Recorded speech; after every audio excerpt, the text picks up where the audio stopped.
Van Show.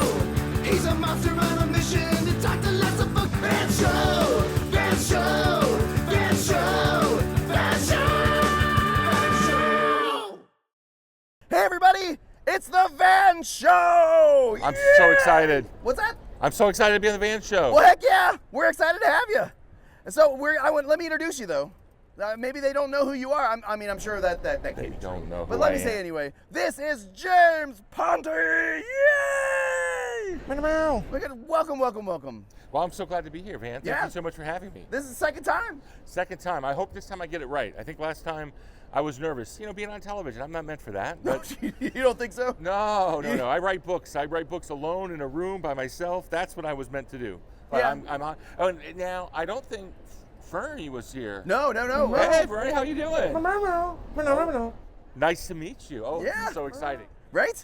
Well, and Fernie is a big fan. Oh, Fernie, that's great. Or as we say, he's a big fern. Oh, he is a big fern. Yeah, working in children's television, I imagine you've been around a lot of puns. You know what? I'll tell you this though. I live in Orlando, Florida, and one of the next cities over is Apopka, Florida, fern capital of the world. What? Yep. Have you been, Fernie? So, Fern, are you? No, I don't know. Fern. Oh no, Fernie's from South America. South America. Okay. Which are better ferns, probably. So James, now you've got this really cool hat on.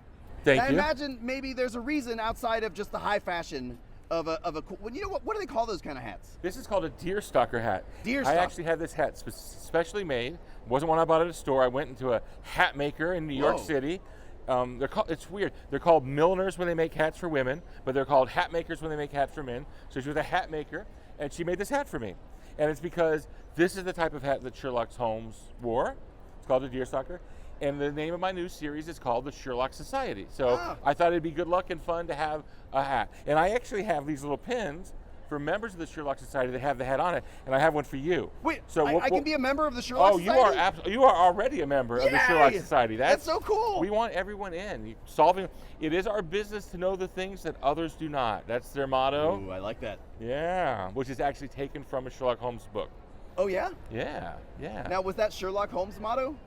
No, it was just a quote that he said that I thought we want to borrow this quote. We want to use this quote. Yeah. That's so cool. So tell us a little bit, like a brief, kind of summary of the story. Sure. So Alex and Zoe Sherlock, their last name is Sherlock. They're in middle school in Miami, Florida, and they decide for the summer that since their name is Sherlock, they should open a detective agency, and that's how they'll do in the summer instead of mowing lawns or babysitting. That's how they want to have a little job, and their friends help them, and they end up working with their grandfather, who was an investigative reporter and has file cabinets filled of unsolved mysteries from Miami history, and they go around solving these mysteries. And it was great fun to write. I live in Florida. I would go down to Miami for research, and yeah, that's what the story is. So it is a mystery series about brother and sister and their two best friends. Now, I imagine for a mystery story, there's some research involved. Can you tell us a little bit about your research process for this story?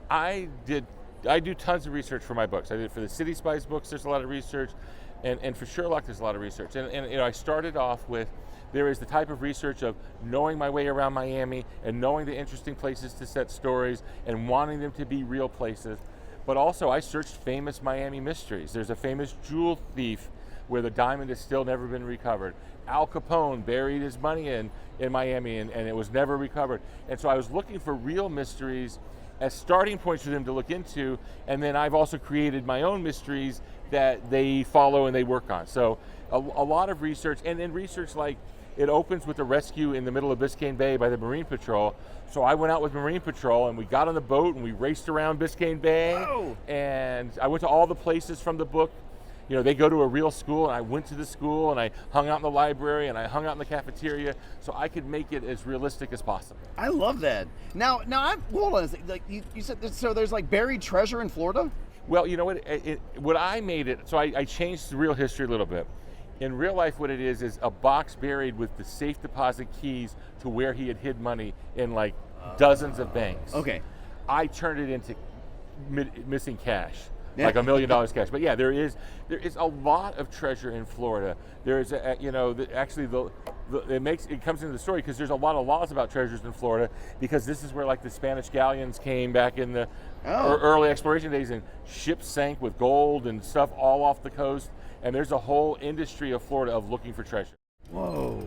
Well, yeah. I mean, what was the Ponce de Leon? Ponce de Leon was looking for the Fountain of Youth, but the Etosha was a famous ship that sank off of Key West, and they found just tons of gold. I think books are the best for me when they are based in real places. The book that I fell in love with as a kid was a book called From the Mixed-Up Files, which is basically Frankweiler, and it's about these kids who run away from home, and they hide out in the Metropolitan Museum of Art. And as a kid, I was really affected by the fact that I knew that was a real place, and I could read about it, and I could really go there. And I think I like writing books. You know, my friend Karina writes books that are set specifically in New York, where she lives, or my friend Christina Sutornvat writes stories set in Thailand, where her family grew up. And I feel like the real places, I think all places are magical. Yeah. Certainly Austin is magic, but I shouldn't write the Austin story because I don't know it very well. You should write the Austin story. I grew up in Florida at the beach, so I should write the Florida at the beach story. Yeah, no, I think you're right. You know, I know there's plenty of books I've read, and then I find myself, you know, years later in a place that was in that book, and all of a sudden I'm looking around, I'm like, why is this familiar? I've never been here. Oh my goodness, I read about this place. Like it is a really magical kind of experience. One of the nicest compliments I've gotten about the City Spice books, so the City Spice books take place all around the world, is I've had multiple people tell me that on family vacations, they took like a big part of a day to specifically look for the locations from the book because I described them in a way that made them want to find out. And so that's really, I love that when people tell me that. Because you would haberdasher, right? Is that the hat maker? Milliner. Milliner. Haberdasher makes clothes, milliner makes hats. I gotcha. Would you mind if I tried on your hat? Well, you okay with that? I would love it. There you go. Oh. Oh, look at me. Oh, look at me better. Oh my goodness. Secret agent. I want to uncover your eyes. There you go. Can I be Watson to your Sherlock? Yeah. Can we go solve library mysteries? What do I say? Indubitably. No, that's not what he says. Elementary. Oh, yeah. You know, this is what I like to say though. For Sherlock, it may be elementary, but for the Sherlock Society, it's middle school. Middle school, my dear Watson. Yes, middle school. To the mystery. To the Sherlock mobile. They drive. Grandpa has a convertible Cadillac from the 1960s named cool. Roberta. So they travel around South Florida in a Cadillac named Roberta. Roberta. You have to read the book to know why she's called Roberta, but there's a reason. Not the Sherlock cycle. This is awesome. All right, well now we're gonna play a game before we go. We're almost out of time. Okay. Oh, okay. Yeah. But I'd like to play a game of Truth or Dare with you. Oh. You ready for this? Oh, yes, I'm ready. All right. Now, do you pick truth or do you pick dare? All right. What do you think I should pick? I'm looking at them, not you. Oh. What do you think I should pick? Should I pick truth or should I pick dare? Yeah, what do you think? Okay, I think I'm going to go dare. Oh, I'm feeling very daring brave today. Very brave.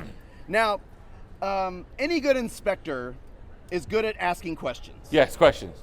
So we're going to play a game called Questions Only. Questions only. So for this game, we're going to have a conversation back and forth, only speaking in questions. Okay. Now, would you like to go first or would you like me to go first? I would like you to go first. All right. So I can't, just so I get this right, everything I say has to be a question. That's right. End with a question mark, as it were. That's right. Okay. All right. Luckily, my editor's here. She puts the question mark. When I write, I always forget to put the question mark at the end of questions, and she's nodding off camera. It is the biggest consistent mistake I make. James, what are you doing?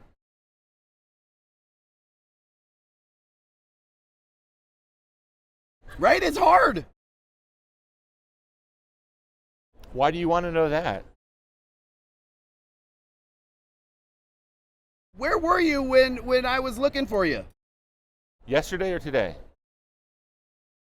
Why does that matter? Why does anything matter? What is life? How much time do you have?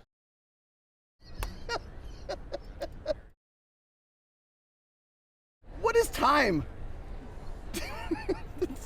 It depends on if you're looking at it from a chronological standpoint or if you're looking at it from a metaphysical standpoint. Which would you prefer to discuss? What are you even talking about? Where do I begin? I think we'll cut it there. That was brilliant.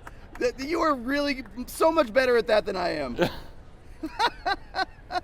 James, this has been a fantastic interview. Well, it is always fun to talk to you, Van. James, thank you so much for coming on the show. Thank you so much. Bye.